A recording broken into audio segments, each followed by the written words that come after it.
ప్రధాన పత్రికలలో కూడా ఇవాళ రావడం జరిగింది. ఇది కరువు కాదు, కాళేశ్వరం ప్రాజెక్టుని బద్నాం చేయాలి, కేసీఆర్ గారిని బద్నాం చేయాలి అనేటటువంటి ఉద్దేశంతో రాష్ట్ర ముఖ్యమంత్రి రేవంత్ రెడ్డి గారు సృష్టించినటువంటి కృత్రిమమైనటువంటి కరువు ఇది అని చెప్పి ఇవాళ మేము ప్రజలందరికీ తెలియజేస్తా ఉన్నాం. మీకు అనుభవ రాహిత్యం ఉంది, మీకు అవగాహన రాహిత్యం ఉంది కాబట్టే కాళేశ్వరం నుంచి మీరు చెరువులు నింపలేకపోయినరు, కాలువలు నింపలేకపోయినరు, నీళ్లు ఇవ్వలేకపోతా ఉన్నారు. ఈ నెపమంతా కూడా మీరు ప్రకృతి వైపరీత్యం అని చెప్తా ఉన్నారు. అది తప్పు. తెలంగాణ రైతు ఎన్నడూ కూడా మొగులకు ముఖం పెట్టి ఎదురు చూడకుండా ఉండాలని చెప్పే కాళేశ్వరం కట్టుకున్నాం. అందులో చిన్న సమస్య ఏదన్నా ఉంటే దాన్ని రిపేర్ చేయండి, దాన్ని ఎంక్వైరీ చేయండి. మీరు పొలిటికల్ గా కక్ష సాధింపు చర్యలు తర్వాత చేయండి. కానీ ఇవాళ పొలాలు ఎండబెట్టడం, రైతులకు అన్యాయం చేయడం అన్నది మాత్రం చాలా దారుణం. కాళేశ్వరం నీళ్లను ఎట్లా వినియోగం చేసుకోవాలో మీకు తెలియనటువంటి అనుభవ రాహిత్యంతో తెలంగాణ ప్రజలు, రైతులు తీవ్రంగా నష్టపోతున్న విషయాన్ని ప్రజల దృష్టికి మరొకసారి తీసుకొస్తా ఉన్నాం. అదేవిధంగా ఎంతసేపు పొలిటికల్ అంశాలు తప్పితే ఇంకొక అంశం ముఖ్యమంత్రి గారు మాట్లాడతలేరు. ప్రజలు, అభ్యున్నతి, అభివృద్ధి, రాష్ట్రము, ప్రగతి ఈ విషయాలన్నీ పక్కన పెట్టి ఎంతసేపు పార్లమెంట్ ఎన్నికల నేపథ్యంలోనే ముఖ్యమంత్రి గారు మాట్లాడుతూ ఉన్నారు. మరి ఈ నేపథ్యంలోనే ముఖ్యమంత్రి గారిని ప్రశ్నిస్తా ఉన్నాం. 4 సౌత్ ఇండియన్ స్టేట్స్ ఢిల్లీలో ధర్నా పెడితే, కేరళ నుంచి ధర్నా పెట్టి బీజేపీని ప్రశ్నిస్తే ఎక్కడ కూడా మన ముఖ్యమంత్రి గారు మాట్లాడలేదు. కర్ణాటకలో వాళ్ళ కాంగ్రెస్ ప్రభుత్వమే ఉంది, వీళ్ళు ఢిల్లీకి పోయి ధర్నా చేసినా కూడా ఆనాడు మాట్లాడలేదు. తమిళనాడు ముఖ్యమంత్రి గారు సౌత్ ఇండియన్ ట్యాక్స్ అంతా సౌత్ ఇండియాకే రావాలి, ట్యాక్స్ డెవల్యూషన్ లో సౌత్ ఇండియన్ స్టేట్స్ కి అన్యాయం జరుగుతుందంటే కూడా ఈ ముఖ్యమంత్రి గారు ఎన్నడూ మాట్లాడలేదు. అన్నిటికన్నా ఎక్కువ మొన్న బడ్జెట్ లో మన రాష్ట్రానికి ₹1 రాకపోయినా కూడా ప్రధానమంత్రి గారి మీద ఈ ముఖ్యమంత్రి గారు మాట్లాడలేదు. మీరు పొలిటికల్ గా రాష్ట్రానికి అన్యాయం చేస్తున్నారు, అవగాహన లేక రైతులకు పొలాలు ఎండబెడతా ఉన్నారు.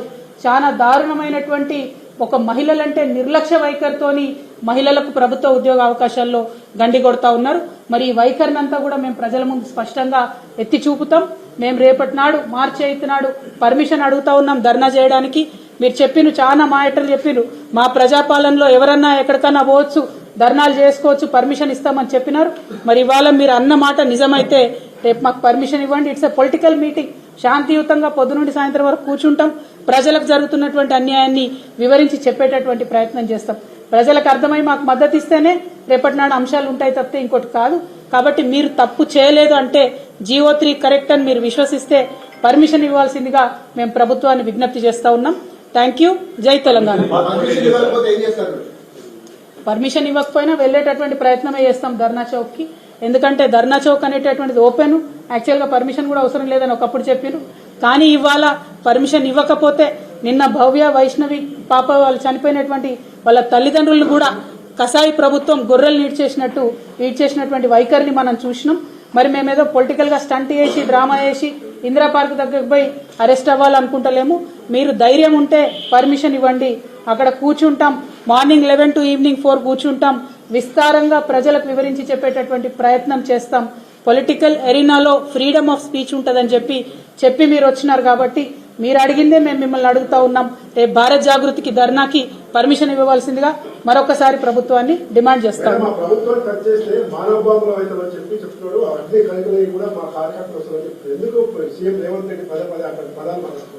వారికి ఉన్నటువంటి ఇన్సెక్యూరిటీ వారు చెప్తున్నారేమో, వారి ప్రభుత్వాన్ని టచ్ చేసే ఉద్దేశం ఎవరికి లేదని పదే అన్ని పొలిటికల్ పార్టీస్ చెప్తా ఉన్నాయి.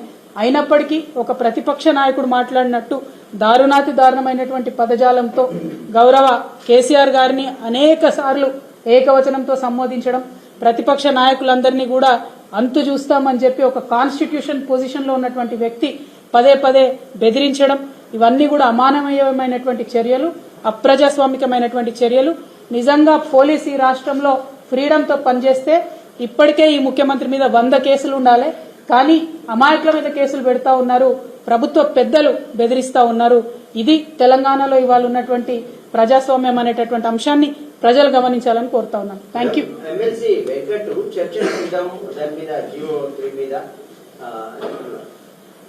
ప్రభుత్వం రేపు పర్మిషన్ ఇస్తే దానిలో ఉన్న లోటుపాట్లన్నీ కూడా తప్పకుండా వివరిస్తాం ప్రజలకు. Thank you.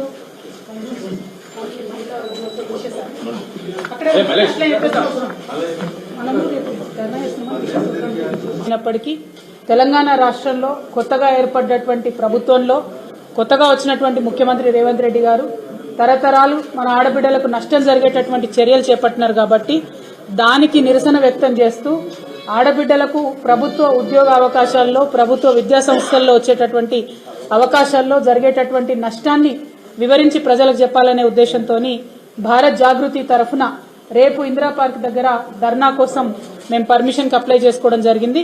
ప్రభుత్వం నుంచి ఇంతవరకు అయితే మాకు పర్మిషన్ రాలేదు.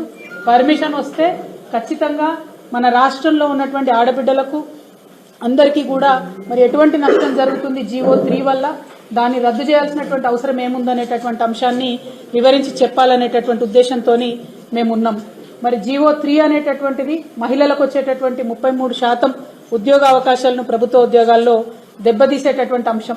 దాని గురించి అడిగినప్పుడు గౌరవ రాష్ట్ర ముఖ్యమంత్రి రేవంత్ రెడ్డి గారు మరి కోర్టులు ఎట్లా చెప్తే అట్లా నడుచుకుంటామని చెప్పి చేతులు దులుపుకునే ప్రయత్నం చేస్తూ ఉన్నారు. మేము అడుగుతా ఉన్నాం, అయ్యా ముఖ్యమంత్రి గారు, మీ ఓటుకు నోటు కేసు కూడా మరి కోర్టులు ఎట్లా చెప్తే అట్లా ఒప్పుకొని మీరు వదిలేస్తారా? ఆడబిడ్డల విషయంలో ఇంత అన్యాయం ఎందుకు? ఓటుకు నోటు కేసులో మీరు బోలెడంత మంది లాయర్లను పెట్టుకొని ఇప్పుడైతే అదే లాయర్లను ప్రభుత్వంలో ప్లీడర్లుగా చేసుకొని ప్రభుత్వం ధనంతోనే మీ సొంత కేసులు మీరు కొట్లాడుతూ ఉన్నారే.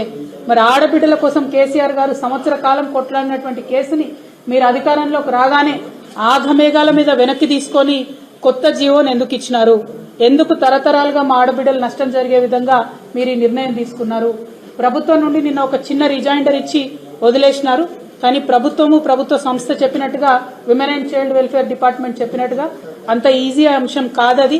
నిన్నగాక మొన్న వచ్చినటువంటి గురుకులాల్లో కూడా 12%కు మించి రిజర్వేషన్ మీరు ఆడబిడ్డలకు ఇవ్వలేకపోవడం అన్నదే పెద్ద రుజువు. జీవో 3 అనేటటువంటిది తీరని నష్టం ఆడబిడ్డలకు చేస్తుంది కాబట్టి దాన్ని తక్షణమే వెనక్కి తీసుకోవాలనే డిమాండ్ని మేము చేస్తా ఉన్నాం. రెండవ అంశం, 3 నెలల్లో 30,000 ఉద్యోగాలు ఇచ్చామని చెప్పి మీరు చెప్పడం జరిగింది. కానీ ఈ 30,000 ఉద్యోగాలు కూడా మరి కేసీఆర్ గారు ఉన్న సమయంలోనే నోటిఫికేషన్ లేచి పరీక్షలు నిర్వహించి రిజల్ట్స్ ఇచ్చినటువంటి అంశాన్ని మీరు గమనించాలి. మరి వచ్చినటువంటి రిజల్ట్ ఇవన్నీ కూడా జీవో 3 కన్నా ముందే వచ్చినాయి. కానీ వాటికి మీరు జీవో 3 అప్లై చేస్తూ పాత ఉద్యోగాలలో కూడా మహిళలకు అన్యాయం చేసే ప్రయత్నం చేస్తూ ఉన్నారు. ఇది చాలా దారుణమైన విషయాన్ని నేను తెలంగాణ బిడ్డలందరూ కూడా తెలియజేస్తా ఉన్నాం. మరి అదేవిధంగా ఇవాళ కరువు వచ్చింది, ఎవరు కూడా సాగునీళ్లు తాగునీళ్లు అడగొద్దని చెప్పి ముఖ్యమంత్రి గారు అన్నట్టుగా అన్ని ప్రధాన పత్రికలలో కూడా ఇవాళ రావడం జరిగింది. ఇది కరువు కాదు. కాళేశ్వరం ప్రాజెక్టుని బద్నాం చేయాలి, కేసీఆర్ గారిని బద్నాం చేయాలి అనేటటువంటి ఉద్దేశంతో రాష్ట్ర ముఖ్యమంత్రి రేవంత్ రెడ్డి గారు సృష్టించినటువంటి కృత్రిమమైనటువంటి కరువు ఇది అని చెప్పి ఇవాళ మేము ప్రజలందరికీ తెలియజేస్తా ఉన్నాం. మీకు అనుభవ రాహిత్యం ఉంది, మీకు అవగాహన రాహిత్యం ఉంది కాబట్టే కాళేశ్వరం నుంచి మీరు చెరువులు నింపలేకపోయినరు, కాలువలు నింపలేకపోయినరు, నీళ్లు ఇవ్వలేకపోతా ఉన్నారు. ఈ నెపమంతా కూడా మీరు ప్రకృతి వైపరీత్యం అని చెప్తా ఉన్నారు. అది తప్పు. తెలంగాణ రైతు ఎన్నడూ కూడా మొగులకు ముఖం పెట్టి ఎదురు చూడకుండా ఉండాలని చెప్పే కాళేశ్వరం కట్టుకున్నాం. అందులో చిన్న సమస్య ఏదన్నా ఉంటే దాన్ని రిపేర్ చేయండి, దాన్ని ఎంక్వైరీ చేయండి. మీరు పొలిటికల్ గా కక్ష సాధింపు చర్యలు తర్వాత చేయండి. కానీ ఇవాళ పొలాలు ఎండబెట్టడం, రైతులకు అన్యాయం చేయడం అన్నది మాత్రం చాలా దారుణం. కాళేశ్వరం నీళ్లను ఎట్లా వినియోగం చేసుకోవాలో మీకు తెలియనటువంటి అనుభవ రాహిత్యంతో తెలంగాణ ప్రజలు, రైతులు తీవ్రంగా నష్టపోతున్న విషయాన్ని ప్రజల దృష్టికి మరొకసారి తీసుకొస్తా ఉన్నాం. అదేవిధంగా ఎంతసేపు పొలిటికల్ అంశాలు తప్పితే ఇంకొక అంశం ముఖ్యమంత్రి గారు మాట్లాడతలేరు. ప్రజలు, అభ్యున్నతి, అభివృద్ధి, రాష్ట్రము, ప్రగతి ఈ విషయాలన్నీ పక్కన పెట్టి ఎంతసేపు పార్లమెంట్ ఎన్నికల నేపథ్యంలోనే ముఖ్యమంత్రి గారు మాట్లాడుతూ ఉన్నారు. మరి ఈ నేపథ్యంలోనే ముఖ్యమంత్రి గారిని ప్రశ్నిస్తా ఉన్నాం. 4 సౌత్ ఇండియన్ స్టేట్స్ ఢిల్లీలో ధర్నా పెడితే, కేరళ నుంచి ధర్నా పెట్టి బీజేపీని ప్రశ్నిస్తే ఎక్కడ కూడా మన ముఖ్యమంత్రి గారు మాట్లాడలేదు. కర్ణాటకలో వాళ్ళ కాంగ్రెస్ ప్రభుత్వమే ఉంది, వీళ్ళు ఢిల్లీకి పోయి ధర్నా చేసినా కూడా ఆనాడు మాట్లాడలేదు. తమిళనాడు ముఖ్యమంత్రి గారు సౌత్ ఇండియన్ ట్యాక్స్ అంతా సౌత్ ఇండియాకే రావాలి, ట్యాక్స్ డెవల్యూషన్ లో సౌత్ ఇండియన్ స్టేట్స్ కి అన్యాయం జరుగుతుందంటే కూడా ఈ ముఖ్యమంత్రి గారు ఎన్నడూ మాట్లాడలేదు. అన్నిటికన్నా ఎక్కువ మొన్న బడ్జెట్ లో మన రాష్ట్రానికి ₹1 రాకపోయినా కూడా ప్రధానమంత్రి గారి మీద ఈ ముఖ్యమంత్రి గారు మాట్లాడలేదు. మీరు పొలిటికల్ గా రాష్ట్రానికి అన్యాయం చేస్తున్నారు, అవగాహన లేక రైతులకు పొలాలు ఎండబెడతా ఉన్నారు. చాలా దారుణమైనటువంటి ఒక మహిళలంటే నిర్లక్ష్య వైఖరితోని మహిళలకు ప్రభుత్వ ఉద్యోగ అవకాశాల్లో గండి కొడతా ఉన్నారు. మరి ఈ వైఖరిని అంతా కూడా మేము ప్రజల ముందు స్పష్టంగా ఎత్తి చూపుతాం. మేము రేపటి నాడు మార్చి 8 నాడు పర్మిషన్ అడుగుతా ఉన్నాం ధర్నా చేయడానికి. మీరు చెప్పిన చాలా మాటలు చెప్పిరు, మా ప్రజాపాలనలో ఎవరన్నా ఎక్కడికన్నా పోవచ్చు, ధర్నాలు చేసుకోవచ్చు, పర్మిషన్ ఇస్తామని చెప్పినారు. మరి ఇవాళ మీరు అన్న మాట నిజమైతే రేపు మాకు పర్మిషన్ ఇవ్వండి. It's a political meeting. శాంతియుతంగా పొద్దు నుండి సాయంత్రం వరకు కూర్చుంటాం. ప్రజలకు జరుగుతున్నటువంటి అన్యాయాన్ని వివరించి చెప్పేటటువంటి ప్రయత్నం చేస్తాం. ప్రజలకు అర్థమై మాకు మద్దతు ఇస్తేనే రేపటి నాడు అంశాలు ఉంటాయి తప్పితే ఇంకోటి కాదు. కాబట్టి మీరు తప్పు చేయలేదు అంటే GO3 కరెక్ట్ అని మీరు విశ్వసిస్తే పర్మిషన్ ఇవ్వాల్సిందిగా మేము ప్రభుత్వాన్ని విజ్ఞప్తి చేస్తా ఉన్నాం. Thank you. జై తెలంగాణ. పర్మిషన్ ఇవ్వకపోయినా వెళ్లేటటువంటి ప్రయత్నమే చేస్తాం ధర్నా చౌక్ కి. ఎందుకంటే ధర్నా చౌక్ అనేటటువంటిది ఓపెన్. యాక్చువల్ గా పర్మిషన్ కూడా అవసరం లేదని ఒకప్పుడు చెప్పారు.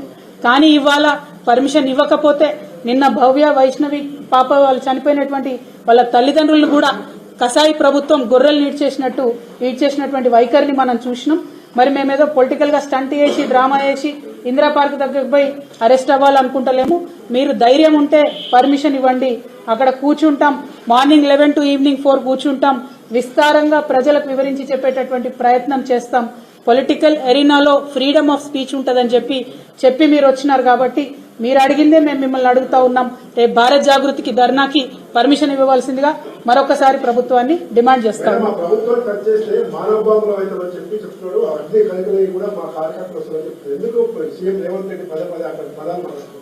వారికి ఉన్నటువంటి ఇన్సెక్యూరిటీ వారు చెప్తున్నారేమో. వారి ప్రభుత్వాన్ని టచ్ చేసే ఉద్దేశం ఎవరికి లేదని పదే అన్ని పొలిటికల్ పార్టీస్ చెప్తా ఉన్నాయి.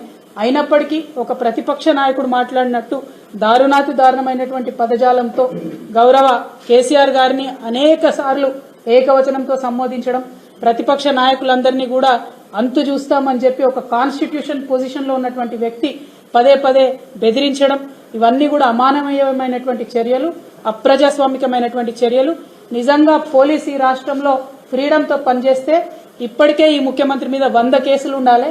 కానీ అమాయకుల మీద కేసులు పెడతా ఉన్నారు. ప్రభుత్వ పెద్దలు బెదిరిస్తా ఉన్నారు. ఇది తెలంగాణలో ఇవాళ ఉన్నటువంటి ప్రజాస్వామ్యం అనేటటువంటి అంశాన్ని ప్రజలు గమనించాలని కోరుతా ఉన్నాను. Thank you.